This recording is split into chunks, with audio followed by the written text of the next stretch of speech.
Un vent de panique souffle sur le secteur de l'énergie solaire. Selon une alerte publiée par plusieurs spécialistes en cybersécurité, plus de 35 000 dispositifs de gestion d'installations photovoltaïques à travers le monde présenteraient des failles de sécurité. C'est le cabinet autrichien Cybernadube. Parmi les matériels concernés, on retrouve notamment des onduleurs et des passerelles de marque SolarLog, utilisés aussi par des particuliers, et aussi par des pros, du coup. Ces vulnérabilités permettent une attaque à distance de prendre le contrôle des équipements sans avoir besoin d'authentification. Les faits en question sont de type Zero Day, c'est-à-dire qu'elles n'étaient pas connues du fabricant avant leur divulgation. En exploitant ces brèches, un pirate pourrait non seulement perturber le fonctionnement de l'installation, mais aussi accéder à des informations sensibles, détourner la production d'électricité ou saboter les échanges avec le réseau.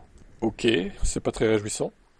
Ce qui inquiète tout particulièrement les experts, c'est le volume de systèmes exposés et leur rôle croissant dans l'équilibre énergétique. Avec l'essor de consommation des smart grids, de nombreux foyers et entreprises s'appuient sur ces dispositifs pour gérer la production, le stockage et la distribution d'électricité verte. Une attaque coordonnée pourrait donc avoir un impact bien plus large qu'une simple panne isolée. Contactée par plusieurs médias, la société SolarLog a reconnu l'existence de failles et affirme travailler activement à la publication de correctifs. En attendant, les utilisateurs sont invités à désactiver l'accès à distance de leur passerelle, à vérifier la version de leur firmware et à surveiller tout comportement anormal de leur installation solaire. Bon, après, faut pas tomber dans la paranoïa non plus. Le clampin du coin, il va pas se faire pirater, quoi. Enfin, à la limite, ce qu'il pourrait craindre, oui, c'est les fermes solaires, peut-être. Ça craint plus.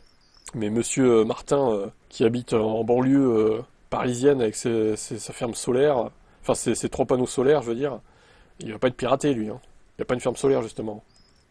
Certains experts recommandent même de déconnecter provisoirement les dispositifs du réseau Internet, en particulier s'ils sont accessibles publiquement via une adresse IP.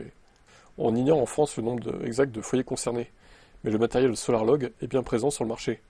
J'en ai pas, moi, de SolarLog, je connaissais même pas cette marque, pour être honnête, donc j'en ai pas. De toute façon, j'ai des micro-onduleurs qui peuvent être connectés au Wi-Fi, mais je les ai pas paramétrés. Donc j'ai pas fait ça, donc j'ai des prises connectées, mais j'ai pas paramétré mes micro-onduleurs qui sont censés marcher en Wi-Fi. Donc moi, j'ai eu un peu la flemme de le faire, j'avoue. J'aurais peut-être dû le faire, mais bon. Au final, bon, je sais pas. Pas sûr que ça impacte grand monde au final, cette histoire. Et vous, est-ce que vous avez de l'équipement SolarLog? Dites-moi en commentaire.